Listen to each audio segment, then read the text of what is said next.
अनिल गोयल नेता भारतीय जनता पार्टी के इस वक्त हमारे साथ मौजूद हैं। ये समझूंगे अनिल जी, पहली बात तो क्वेश्चन यहाँ पर अब यही उठ रहा है, केंद्र में आपकी सरकार, महाराष्ट्र में आपकी सरकार है और अब आपके ही बीच से एनसीपी का नेतृत्व करने वाले अजीत पवार आज इस दुनिया में नहीं है। किसी ने नहीं सोचा था वो पार्टी को महाराष्ट्र को आगे बढ़ाने के लिए उस दिशा में लगातार काम कर रहे थे।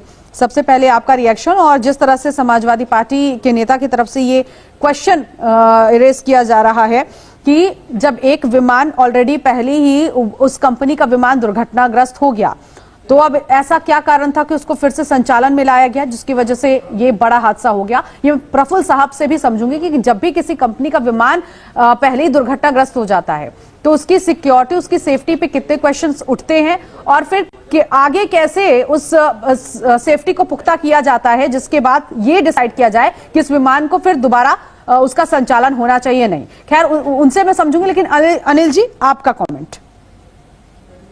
नीतू जी, पहले तो इस दुखद घटना के लिए आपके चैनल के माध्यम से मैं पूरे परिवार को हार्दिक संवेदना अर्पित करता हूं और भगवान से प्रार्थना करता हूं कि इस दुखद घड़ी में उनको दुख सहने की क्षमता प्रदान करें।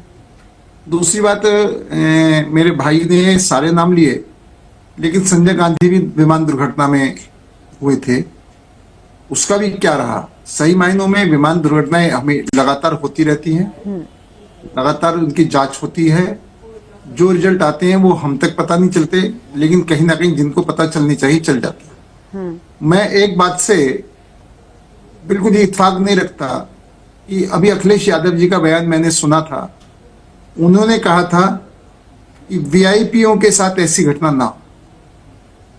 अब ये इतनी छोटी सोच लेकर चलेंगे, देश के राजनेता हैं, देश के लिए नेतागिरी करते हैं, तो देश का एक एक नागरिक भी हमारा वीआईपी, किसी के साथ भी ऐसी घटना ना हो, इस पर हमको काम करना चाहिए। हम उसको वीआईपी और नॉन वीआईपी में बांट देते हैं, हम उसको राजनीति में उतर जाते हैं। ठीक है सर, ये स्टेटमेंट की बात है, लेकिन सबसे इंपॉर्टेंट तो यही है कि काम होना चाहिए, पैसेंजर हो वीआईपी हो। आज सवाल इसलिए भी उठ रहा है कि पैसेंजर विमान के साथ तो ये हादसा होता ही रहा है, लेकिन अब वीआईपी जिसके लिए स्पेशल सिक्योरिटी होती है प्लेन में, वो विमान ऐसे क्रैश कर जाए। नीतू जी, मैं वही कह रहा हूँ, हाँ। कोई भी विमान क्रैश नहीं होना चाहिए। हमारे लिए आम जनता भी वीआईपी और वीआईपी भी वीआईपी है, सबकी जान की कीमत है। जो जिस परिवार का मेंबर है, उस परिवार का मेंबर जाता है तो उसकी कीमत उस परिवार के मेंबर को पता होती है।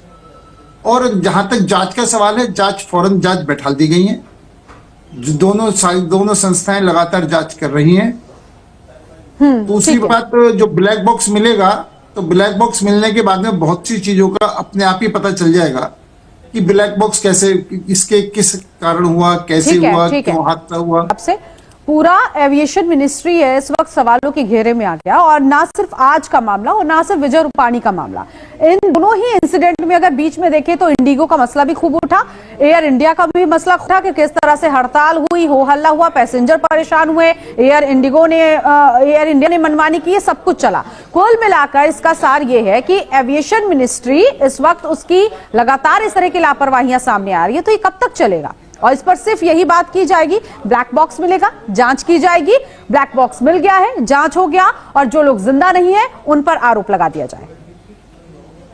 और इससे क्या हालात बदलेंगे? नीतू जी, जहां तक आपने बताया, तो जब जो भी हुई है सब पर कार्रवाई हुई है, पहली बात। दूसरी बात, मैंने कही कि ब्लैक बॉक्स से ही सारी बातों का पता चलेगा, और ब्लैक बॉक्स मिलने के बाद में उस सारी जांच होगी। दूसरा, अभी जो आपसे ये बात कह रहे थे मेरे भाई विवेक जी, मैं फिर बात करूँ, आप राजनीतिक आरोप लगाओ, आप राजनीतिक आरोप लगाने की आपको छूट है, लेकिन समय के अनुसार आपको लगाओगे।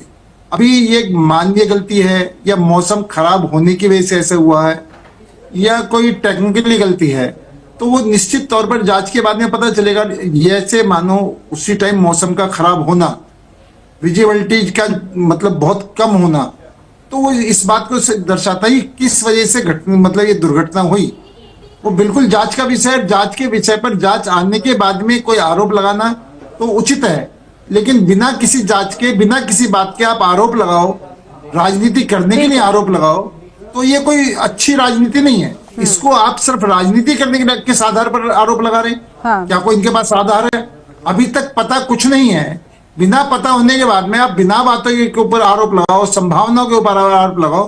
कोई भी कोर्ट हो या कोई भी फैसला हो, वो संभावनाओं पर नहीं चलता, वो प्रूफ के साथ चलता है। ठीक है। कि भाई अगर इसके अंदर कहीं भी कोई गलती कुछ भी हो सकती है, ठीक है, मान्य ठीक गलती है, भी हो ठीक है। सकती है, टेक्निकल गलती भी हो सकती है, तो गलती कोई भी हो सकती है। जब तक ये पता नहीं चले किस गलती से हुआ, कैसे हुआ, तो स्वाभाविक बात है उसकी जांच भी होगी। हाँ। और अगर उसमें कहीं कोई मान्य गलती पाई जाएगी, कोई इसमें हादसे टाइप की कोई चीज पाई जाएगी या किसी हादसे की वजह से ऐसा हुआ है, यानी ठीक है। कोई जी, जवाब ले लीजिएगा। I would like to मतलब मैं कह सकता हूँ just एक कि कोई second, साजिश, अगर कोई साजिश के साथ हुआ है तो उस साजिश के साथ कोई साजिश करता होगा, उसके खिलाफ भी एक्शन होगा। ठीक है, all अगर right. कोई साजिश करता पाया जाता है तो। हाँ। लेकिन अभी बिना किसी जांच के कुछ भी आरोप लगा देना, ये कोई सोची समझी राजनीति नहीं है। ठीक है, ठीक है। आशंका